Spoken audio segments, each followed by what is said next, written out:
Hej, i den her video vil vi gerne fortælle om pligter og gode råd i forhold til, hvordan man kan løfte arbejdsmiljøarbejdet i forhold til det psykiske arbejdsmiljø ude på arbejdspladserne. Og vi tager udgangspunkt i den organisering, som man har på mange arbejdspladser, hvor at tillidsrepræsentanten, en repræsentant for ledelsen og arbejdsmiljørepræsentanterne er repræsenteret. Ja, og her er der så en overblik over de vigtigste opgaver, som de forskellige personer har. Til start med er der tillidsrepræsentanten, som typisk står for lønforhandling og ansætter sig og repræsenterer fagforeningen inden for de forskellige brancher. Og tillidsrepræsentanten kan også blive involveret i konflikter mellem medarbejder og ledelsen, når man for eksempel skal til en tjenestelig samtale om sygefravær, eller hvad det nu kan være. Så er der arbejdsmiljørepræsentanten, som også er valgt blandt de ansatte og repræsenterer de ansatte, men primært beskæftiger sig med arbejdsmiljøproblemstillinger og skal samarbejde med arbejdsmiljølederen omkring løsning af arbejdsmiljøproblemer og skal blandt andet beskæftige sig med arbejdspladsvurderinger, det vi kalder APV, eller trivselsundersøgelser, som handler om det psykiske arbejdsmiljø, og også den årlige arbejdsmiljødrøftelse, som alle virksomheder skal gøre som minimum 1 gang om året. Og så er der også selvfølgelig arbejdsmiljøchefen, som er typisk udpeget af ledelsen og repræsenterer ledelsen i det her fællesskab, hvor det skal tales om arbejdsmiljø. Og det er arbejdsmiljøchefen, der har selvfølgelig den her beslutningsmyndighed til at træffe nogle beslutninger omkring den løsning, vi skal videre med. Men arbejdsmiljøchefen har også ansvar for, at der er penge og mulighed for at rent faktisk gennemføre de her løsninger, som madudvalg eller trio i fællesskab kommer frem til. Ja. Arbejdsmiljøorganisationen har ansvar for at få arbejdsmiljø i virksomheden, som jeg var lidt inde på. Og der er rigtig mange forskellige regler inden for arbejdsmiljøorganisationen.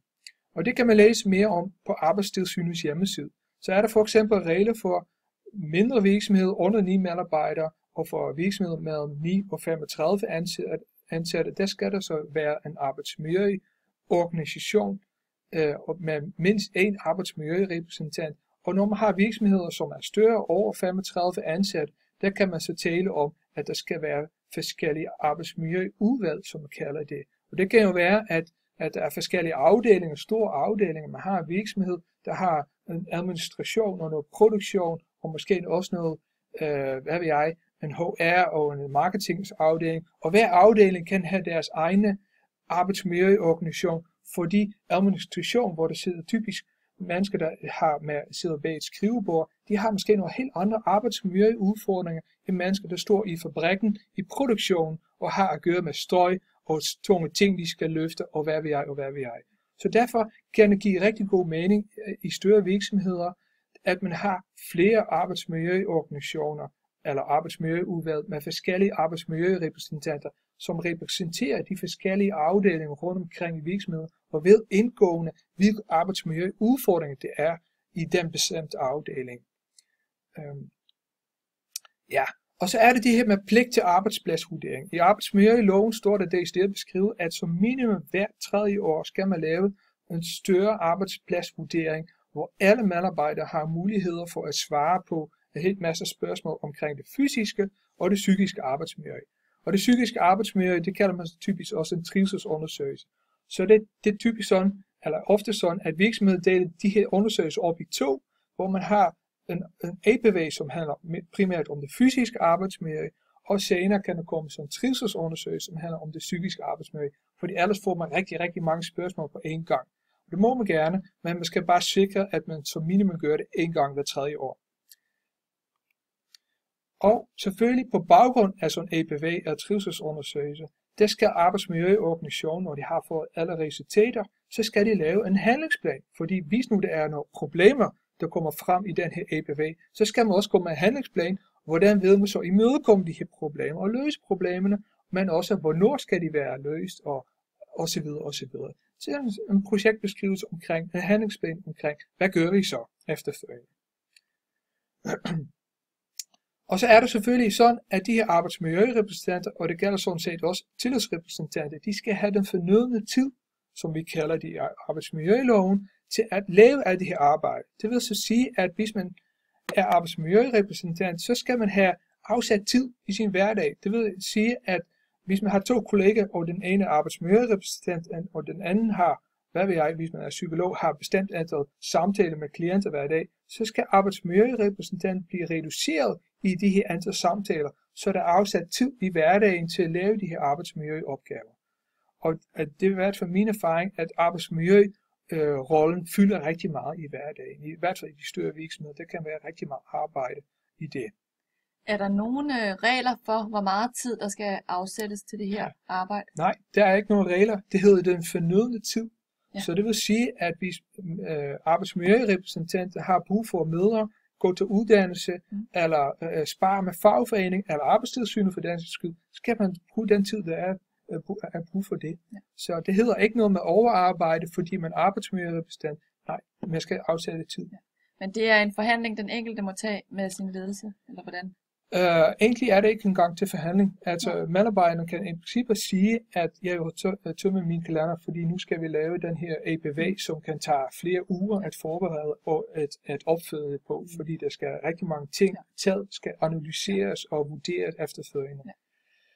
Men der, jeg ved også ud fra erfaring, at der er rigtig mange medarbejdere alligevel bliver presset på tid, og hvor ledelsen så forlanger, at de leverer stadigvæk en vis opgaveindsats. Og det kan komme i konflikt med hinanden. Ja. Og derfor er det rigtig vigtigt, at man har mulighed for at snakke med sin fagforening omkring det her. Den psykologforening kan hjælpe en, hvis man har de her udfordringer med ledelsen, men også selvfølgelig arbejdstilsynet, fordi det arbejdstilsynet er arbejdsmiljømyndigheden. Så hvis man er tillidsrepræsentant eller arbejdsmiljørepræsentant, skal man være opmærksom på det her med tidsforbrug, at man egentlig har ret til, at der bliver sat noget tid af i ens arbejdstid. Ja. Hvad kan vi ellers sige omkring rettighed til uddannelse for eksempel? Ja, som arbejdsmiljørepræsentant, der skal du på den lovpligtige uddannelse. Hvis du er ny arbejdsmiljørepræsentant, så skal du på sådan 3 dages uddannelse. Og eller hvis nu du har været fraværende som arbejdsmiljørepræsentant og bliver på ny valgt som arbejdsmiljørepræsentant, så skal du også tage den uddannelse igen. Og der får du nogle grundlæggende viden omkring alle de her regler omkring APV og trivselsundersøgelse osv. osv. Men derudover har du også ret til at komme på de her supplerende arbejdsmiljøuddannelser, hvor du for eksempel mere specifikt kan blive klædt på til omkring det psykiske arbejdsmiljø. Så hvis du føler dig, at du mangler viden omkring, hvordan du gør alt det her, så har du ret til at få noget efteruddannelse som arbejdsmiljørepræsentant, men også som tillidsrepræsentant selvfølgelig. Ja. Så vær opmærksom på dine rettigheder i forhold til kurser, og det kan du læse mere om. Vi kan sætte et link ind hernede lidt senere.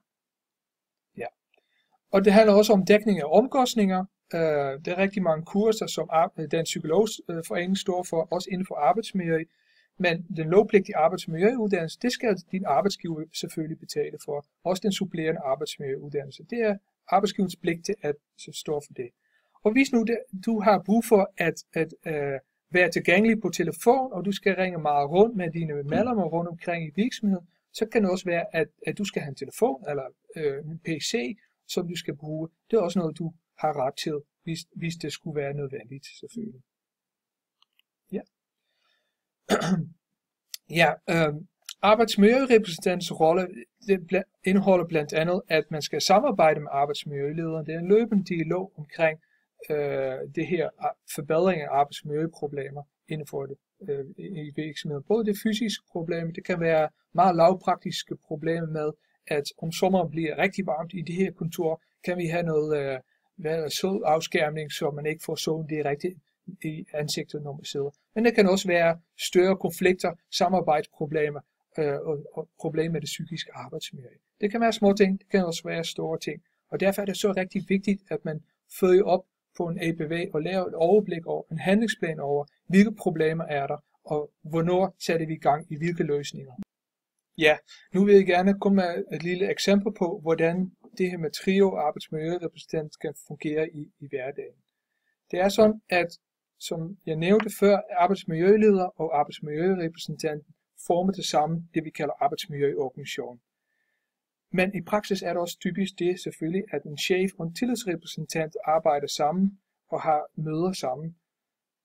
Og det er i hvert fald min erfaring, det man oplever ofte, det er, at de har også fordelt opgaverne lidt. Det vil sige, at arbejdsmiljørepræsentant og arbejdsmiljølederen kommer til at tale rigtig meget om det fysiske arbejdsmiljø, og mange chefer og tillidsrepræsentanter kommer til at tale om det psykiske arbejdsmiljø. Og især når det handler om psykologer, så kan det være rigtig svært for en tillidsrepræsentant at ikke tale om problemer, når det handler om psykisk arbejdsmiljø, om stress eller mistrivsel, hvad ved jeg. Fordi det ligger så nær at gå til sin tillidsrepræsentant med det. Så det vil sige, at tillidsrepræsentanterne har ofte indsigt i en del fortrolige oplysninger, som kommer fra medarbejderne i forhold til ret specifikke belastninger, for eksempel, som har noget med det psykiske arbejdsmiljø at gøre. Nemlig. Og det er også sådan, at de fleste medarbejdere, de har et ret godt kendskab til deres tillidsrepræsentant, men ikke så godt kendskab til deres arbejdsmiljørepræsentant, fordi der er typisk færre af dem, og det kan jo være, at den arbejdsmiljørepræsentant kommer fra en helt anden faggruppe.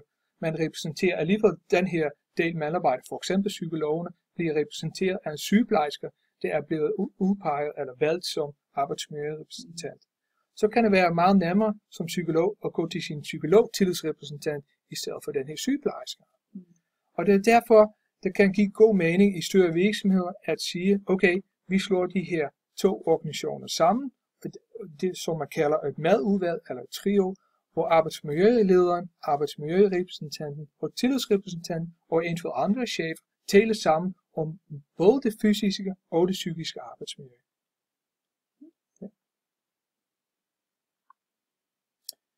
Ja, og det forudsætter selvfølgelig, hvis man sidder i et trio eller et madudvalg, at man har nogle gode, klare rammer omkring, hvordan man gør det. Og derfor er det min opfordring, at tillidsrepræsentanten og arbejdsmiljørepræsentanten taler meget sammen om fordeling af opgaveansvar, så tillidsrepræsentanten ikke begynder at tale og tager for meget på sig omkring det psykiske arbejdsmiljø, og at arbejdsmiljørepræsentanten bliver inddraget i, hvis der er problemer med medarbejdere, der er ramt af psykiske arbejdsmiljøproblemer, som tillidsrepræsentanten har fået viden om. Og selvfølgelig er det også rigtig vigtigt, at man i det her samarbejdstrio-udvalg, at man har den gode dialog med arbejdsmiljørepræsentanten og lederen, og på kryds og på tværs, kan man sige. Ja, og hvis I vil læse mere om det, så er der selvfølgelig alle de regler omkring organisering af arbejdsmiljøorganisationen, hvor mange arbejdsmiljørepræsentanter skal være, og hvilke ansvarsområder omkring EPV og hvad ved jeg. Det kan I læse på Arbejdstilsynets hjemmeside, men så kan jeg også anbefale at gå ind på Dansk Psykologforenings hjemmeside omkring hvilke muligheder og hvilke uddannelsesmuligheder og hvad ved jeg, det ligger omkring om det. Og så er der også noget selvfølgelig til tillidsrepræsentanter på Dansk Psykologforenings hjemmeside. Og I kan finde alle linksene i slidesene.